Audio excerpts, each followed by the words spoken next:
العقوبة والحسن العون وتفضل على أعمالهم الخير بالجزاء بالزيادة فقال بقوله الحق وتوب إلى الله توبة نصوحا عسى ربكم أن يكفر عنكم سيئاتكم يدخلكم يجري من تحتها الأنهار فقال من جاء بالحسنة فله العشر أمثالها الله أكبر الله أكبر لا إله إلا الله الله أكبر الله أكبر ولله الحمد الله أكبر لا ما هدانا وله شكر على ما أولانا سبحان الله الذي هدانا لدينه الذي اصطفى وسبيله الذي وارتزاه وبصرنا لما يوجب زلفة اللطائف وصول إليه فأسرنا لصيام شهر رمضان الذي أنزل في القرآن وجعل في ليلة القدر التي هي خير من ألف شهر وهو شهر الله وسيد الشهور وغرتها وهو شهر التوبة وشهر المغفرة وشهر الجائزة نؤمنا فيه عبادته وأنفسنا فيه تسبيحه ومالنا فيه مقبولة ودعاؤنا فيه مستجاب نحمده على ما اصطفانا بفضله دون الأمم الماضية وللقرون الخالية فسمنا نحاره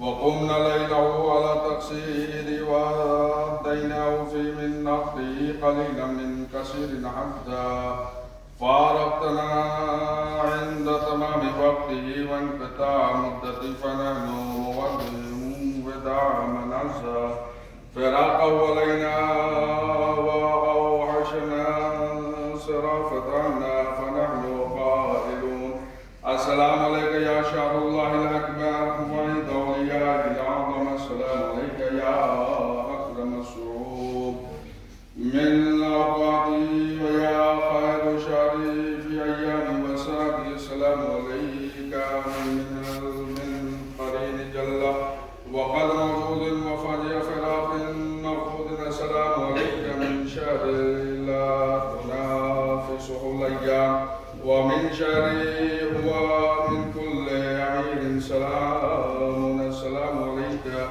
كما ورد علينا بالبركات وغسلت عنا واتصلت خطيئات السلام عليك من القلوب قبل وقته ومعشوق عليه عنده فراق والسلام عليك على فضلك الذي حرمنا وعلى ما كان من بركاته وسبلنا اللهم فارحمنا برحمتك وارحمنا بعافيتك وامددنا بمعصيتك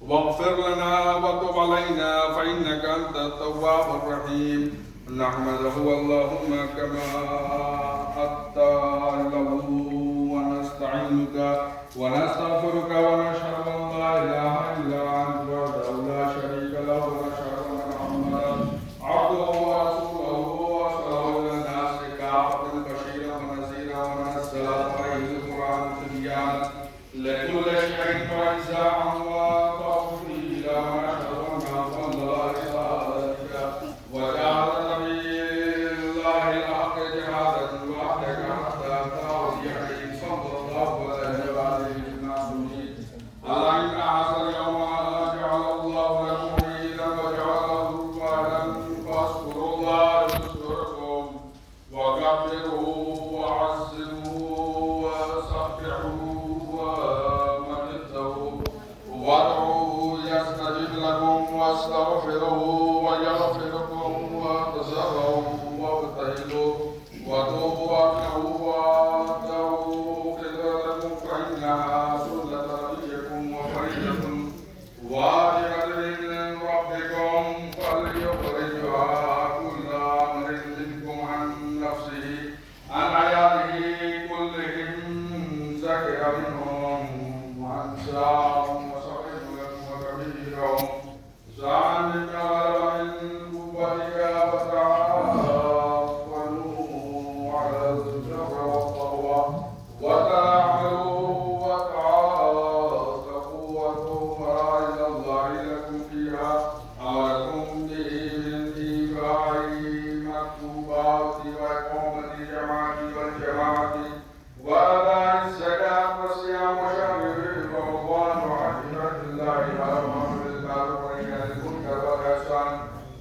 إلى أقوال المؤمنين صياما ذي الأرحام منكم إلى نسائكم وما ملكت أيمانكم واتقوا الله مما نهاكم عنه من بلدان الفواحش الشر والمسكنات والجور وترك الواجبات عسى منها الله وإياكم بالتقوى وجه الله لتقبلنا لكم من حاجة الدنيا أن أحسن الحديث وأبلغ وحدة كلام الله وأعوذ بالله من الشيطان الرجيم بسم الله الرحمن الرحيم قل هو الله أحد الله الصمد لم يلد ولم يولد ولم يكن له كفوا أحد اللهم صل على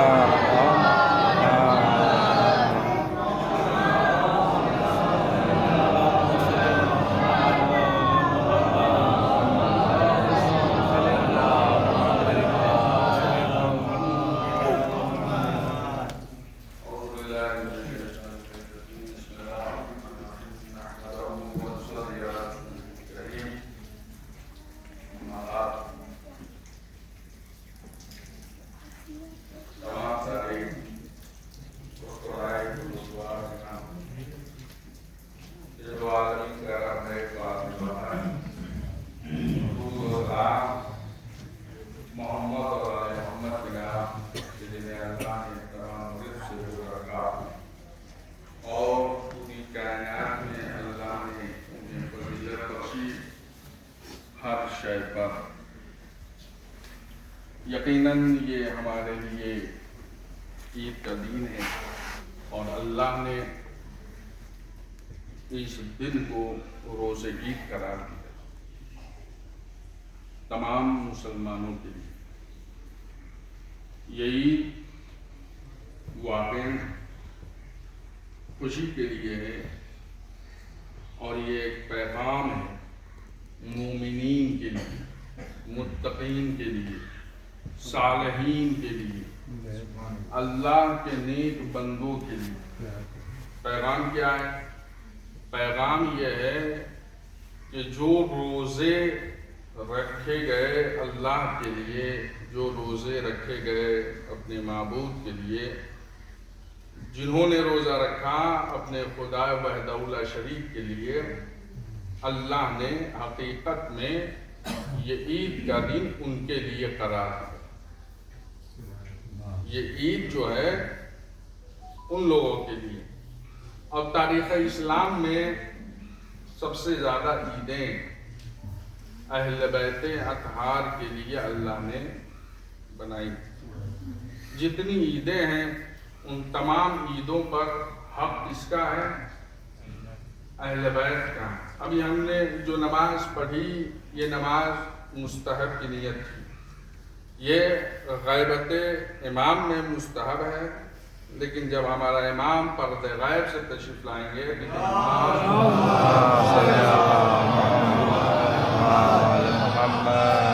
واجب ہو جائے گی۔ کیوں؟ اس لیے کہ اس کا اصل وارث، اس کا اصل حقدار جو ہے وہ ہمارا اور آپ کا آخری امام جو پردہ غائب میں ہے، تو یہ نماز واجب ہو جائے گی امام زمانہ کے ظہور کے بعد انشاءاللہ۔ امام کے ظہور کے لیے ایک بلند ترین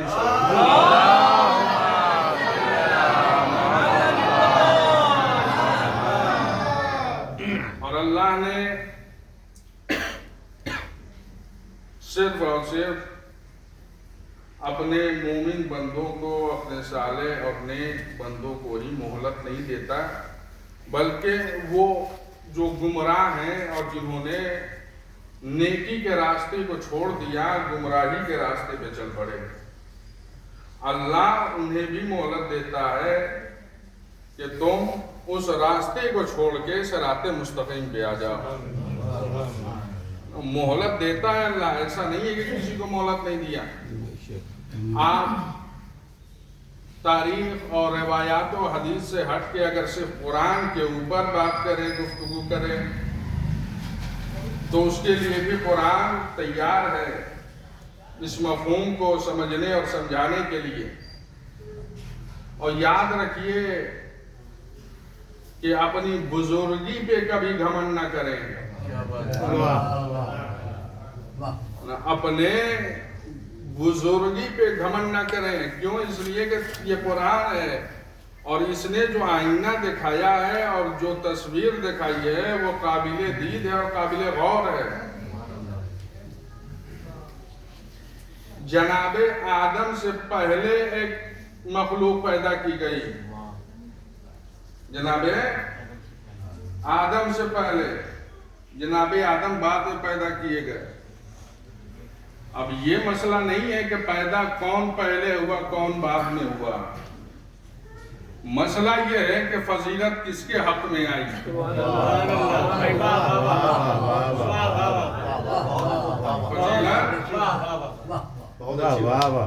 مسئلہ یہ نہیں ہے کہ پیدا کون پہلے ہوا، مسئلہ یہ ہے کہ فضیلت کس کے حق میں آئی.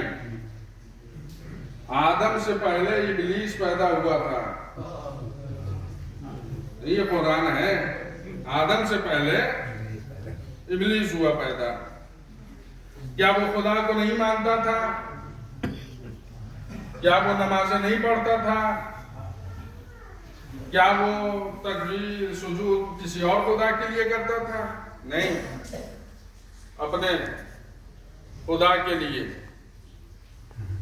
جس خدا کو ہم تسلیم کرتے ہیں اسی خدا کے لیے. بس اسے آدم کو بولنا تھے. یہ مسئلہ وحدانیت اور خدا کا نہیں ہے، یہ مسئلہ یہ ہے کہ بس اسے کون قبول نہیں تھا؟ حضرت آدم. اب یہ پوری گفتگو آپ کے اذہان عالیہ میں محفوظ ہو گئی ہوگی اور یہ واقعات بارہا سنائے گئے اور پڑھے گئے. تو اس نے چیلنج خدا کو کیا، لیکن چیلنج خدا کے لیے نہیں تھا، چیلنج خدا کو تھا لیکن خدا کے لیے نہیں تھا. خدا سے چیلنج کر رہا ہے کہ میں آدم کی اولاد کو بہکاؤں گا، میں اسے بہکاؤں گا، آدم کو نہیں بہکا سکتا. غور کریں آپ، شیطان جو ہے وہ آدم کو نہیں بہکا سکتا. کسے بہکائے گا؟ آدم کی اولاد کو. وہ بھی اولاد میں کن کو؟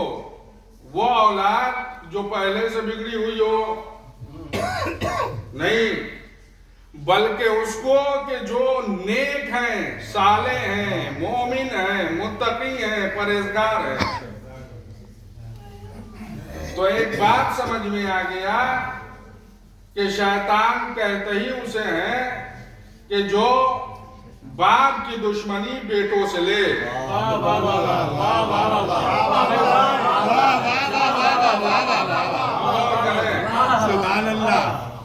شیطان کہا ہی اسے جائے گا کہ جو دشمنی باپ کی ہو اب بدلہ بیٹوں سے لیا جائے. بہت خوب، سبحان اللہ. اب آج کی تاریخ میں امریکہ کو ایران شیطان بزرگ کہتا ہے، اسرائیل کو شیطان بزرگ کہتا ہے.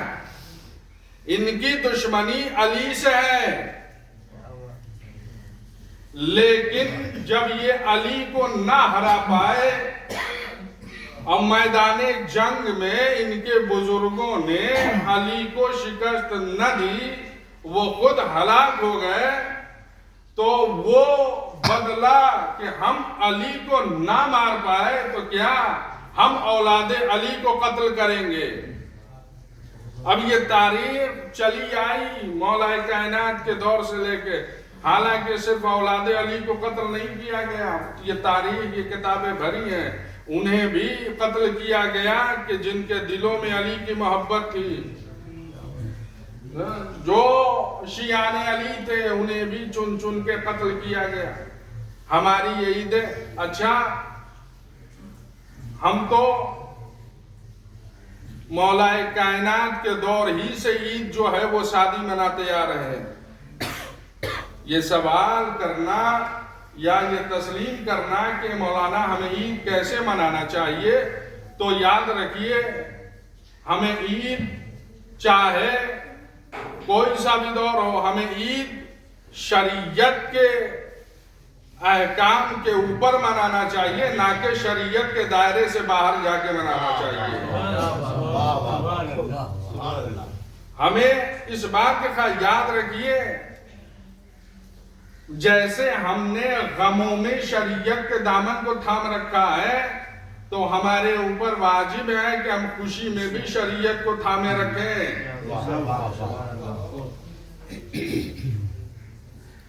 ہمارا تو پہلا ہی امام مظلوم تھا، 21 رمضان کی شہادت، کیا امام حسن مجتبیٰ نے عید نہ منائی؟ کیا جناب زیدہ نہیں منایا؟ یہ عید منائی گئی اہل بیت کے گھر میں، یہ حق ہے ان کا، لیکن عید منائی گئی تو دل میں یتیمی کا خیال رہا، دل حسنین میں، دل جناب زینب سلام اللہ علیہ میں خیال یتیمی کے ساتھ۔ یقیناً ہم بھی عید منائیں تو جو شہداء ہیں ان کے یاد کے ساتھ منائیں۔ اصل عید یہی ہے کہ جو ابھی ہم اور آپ بیٹھ کے برگاہ خداوندی میں عبادت کر رہے ہیں، وہ عید نہیں ہے جو سڑکوں پہ یا گلیوں میں گھومنا اور ادھر ادھر آوارہ گردی کرنے کا نام عید نہیں ہے۔ عید ہے اللہ کے بارگاہ میں کھڑے ہو کے اپنی عبدیت کا اعلان کرنا۔ یہ مفہوم عید ہے کہ خدا ہم تیرے بارگاہ میں آئے ہیں، پروردگار ہمارے گناہوں کو بخش دے، میرے معبود یہ رحمتوں والا مہینہ، کرامتوں والا مہینہ ہم سے جدا ہو گیا۔ الغرض عید حق صرف اور صرف آل محمد کا تھا، لیکن کوئی عید ایسی نہیں کہ جس پہ آل محمد کو رلایا نہ گیا ہو۔ سن 61 ہجری پورا سال علی کی بیٹی قید رہی۔ آل محمد کو نصیب نہ ہوا کہ وہ عید ویسے منائے جیسے وہ اپنے گھروں میں منایا کرتے۔ جب جناب زینب بھائی کا چہلم کربلا میں منا کے جب دوبارہ آئی تھی مدینے، تو عید کے دن سب سے پہلے نانا کے مزار پہ گئی، نانا کو پرسا دیا، کیونکہ جناب زینب نے دیکھا تھا یہی وہ دن کہ ہمارے بھائیوں کے لیے جنت سے لباس آئے، یہی وہ دن کہ نانا آپ میرے بھائی حسن و حسین کے لیے ناقہ بنے۔ اللہ اکبر۔ اہل بیت اطہار کے گھر میں مستورات جمع ہوئی، جناب زینب آئیں، سب نے مل کے پرسا دیا، اور اسی اسنے میں جناب ام البنین نے کہا میرے لال فاضل جاؤ اور جا کے مشکیزہ لے آؤ، شہزادی زینب تشریف لائیں۔ روایتیں بیان کرتی ہیں کہ جناب فضل دوڑے ہوئے حجرے میں گئے اور مشکیزے کو اٹھایا اور دوش پہ رکھا اور لے کے جب چلے ہیں مادر گرامی کی طرف، جناب زینب کی نظر پڑی۔ اللہ اکبر۔ جناب زینب تڑپ کے کہتی ہیں میرے لال فضل تمہارا انداز ہو بہو میرے بھائی عباس کے جیسا ہے۔ اللہ اکبر۔ جناب عباس سقائے سکینہ کے نام سے کائنات میں جانے گا، یقیناً۔ اور میں اسی جملے پہ اپنے خطبے کو تمام کر دوں گا کہ تاریخ انسانیت میں یہ عید آل محمد کو ویسے نہیں منائی دی گئی، حالانکہ حق صرف ان کا تھا۔ اب دیکھیں یہ ظلم، یہ جور، سلام ہو ایران کی ماؤں کا۔ یقیناً آپ دیکھیں، یقیناً آپ کو کربلا کی ماؤں کی سیرت کو ایران کی ماؤں نے زندہ کر دیا۔ ایسی مائیں ہیں، یہ صرف ایک کنٹری کی جنگ نہیں ہے، بلکہ یہ اسلام اور صہیونی اور یہودیت کے ساتھ یہ جنگ ہو رہی ہے، اور اس کو سیاسی لوگ جو ہیں وہ الگ آئینہ بنا کے زمانے کو دکھانے کی کوشش کر رہے ہیں، اور یہ شیطان بزرگ امریکہ اور اسرائیل کی یہی دلی خواہش ہے کہ تم اپنے اپنے فرقوں میں بٹ جاؤ تاکہ ہمارا کام بہت آسان ہو جائے۔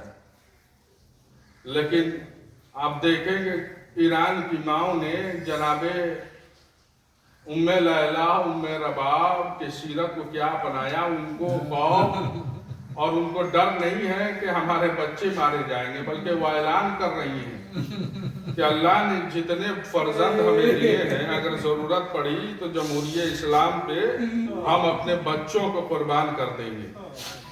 لیکن عزیزانو، ایک ویڈیو آئی، اب یقین جانیے کہ جب میں نے اسے دیکھا اور جو سنا، جب وہ احساس ہوتا رہا، خود میرے آنکھوں سے آنسو گرتے رہے۔ جب جناب زینب سلام اللہ علیہا کے دونوں بچے شہید ہو کے آئے تھے تو خیمے میں بیویوں نے پرسہ دینا شروع کیا۔ جناب زینب نے کیا کہا، میں پرسہ نہیں دو، میں خدا کا شکر ادا کرتی ہوں کہ اللہ نے میری قربانی قبول کی۔ بیویوں نے مبارکبادی دی کہ زینب مبارک ہو، تمہارے بچے شہید ہو گئے شہادت کے درجے پہ۔ جذبہ دیکھیے جناب زینب کی سیرت، ایک ماں جس نے درس شہزادی زینب سے لیا۔ ہنگامی روزہ تھا اور اس ویڈیو نے حقیقت سے پردہ اٹھا دیا۔ ماں ماں ہوتی ہے۔ آپ دیکھیں عالم روزہ میں ایک بیٹا شہید ہو گیا، پورے علاقے کے لوگ جمع ہو کے پرسہ دے رہے تھے، تبریک و تہنیت پیش کر رہے تھے، مبارک ہو آپ کا بیٹا شہداء کے راستے پہ چلا گیا، وہ کامیابی اور کامرانی کی منزل تک پہنچ گیا۔ ماں خاموش رہی، پورا علاقہ گریہ کر رہا تھا اس کی جدائی پہ، لیکن ماں خاموش تھی۔ جب پورا علاقہ خاموش ہو گیا تو ماں کا شکوہ ایک ہی تھا کہ میرے بچے کے ہونٹ سوکھے ہوئے تھے۔ اللہ اکبر، میرا بچہ پیاسا تھا، میرا لال حالت روزہ میں تھا۔ دیکھیے ماں یہ برداشت کر لے گی کہ میرا بیٹا قربان ہو جائے، لیکن مامتا یہ برداشت نہیں کرے گی کہ میرا بچہ پیاسا رہ جائے۔ عزادارو سوچئے زہرا نے کیسے برداشت کیا ہوگا۔ کربلا کی زمین ہے، حسین 3 روز کے بھوکے پیاسے ہیں، شمر کا خنجر ہے، حسین کا گلا ہے، آواز دے رہے ہیں سبحان ربی العالی و بحمدہ، سبحان ربی العالی و بحمدہ۔ ادھر شمر کا خنجر چلا، زینب نے تلہ زینبیہ سے اس منظر کو دیکھا، آواز دی، حسین نے اپنی قوت کو یکجا کیا، کیونیوں کے سہارے سے اپنے سر کو اٹھا کے اشارہ کیا، زینب خیمے میں چلی جا، ابھی تیرا بھائی زندہ ہے، سجدے میں مصروف ہے، اے شمر اپنا کام تمام کر، اب بندہ خدا سے انا للہ و انا الیہ راجعون۔ بسم اللہ الرحمن الرحیم۔ إن الله وملائكته يصلون على النبي يا أيها الذين آمنوا صلوا عليه وسلموا تسليما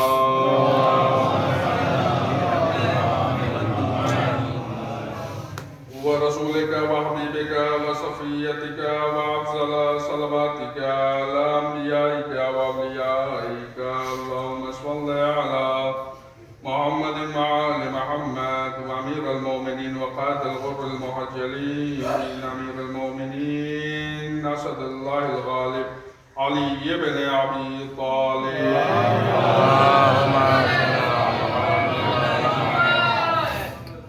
وعلى فاطمة بنت نبيك محمد وآل محمد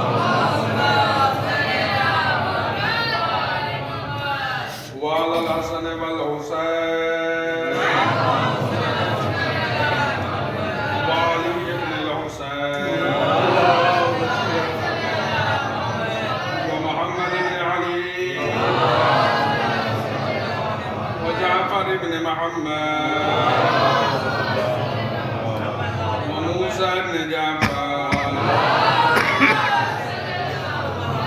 وعلي بن موسى ومحمد بن علي وعلي بن محمد والحسن بن علي وعلى الحجة خلف القائم المنتظر المهدي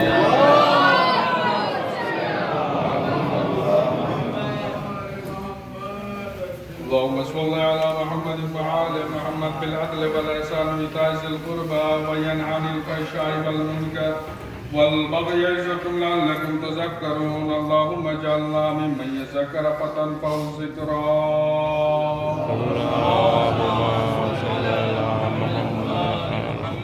حضرات طریقت زیارت امام حسین علیہ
السلام السلام علیکم یا رسول اللہ السلام علیکم یا نبی اللہ السلام علیکم یا امیر المومنین السلام علیکم یا حسین الشہید السلام علیکم یا شہید و ابن شہید السلام علیکم یا المظلوم و ابن المظلوم لعن اللہ امتنا لك ولعن الله امتنا صالحك ولعن الله امتنا سمع بذلك فرضياتك السلام علیکم یا اولیاء اللہ وحدہ السلام علیکم یا رسول اللہ وحدہ السلام علیکم یا انصار دین اللہ السلام علیکم یا انصار رسول اللہ السلام علیکم یا انصار عامر المؤمنین السلام علیکم یا انصار فاطمہ سیدۃ النساء العالمین السلام علیکم یا انصار محمد الحسن السلام علیکم یا انصار ابی عبداللہ یا ابیکم امت ابن مطابق اللہ الذي يأمر بالعدل والإحسان وإيتاء ذي القربى ويا ليتني كنت معكم فأفوز معكم زيارة حضرت عباس الأمدار الإسلام السلام عليك يا من علم المؤمنين السلام عليك أيها العبد الصالح المطيع لله وعلى رسوله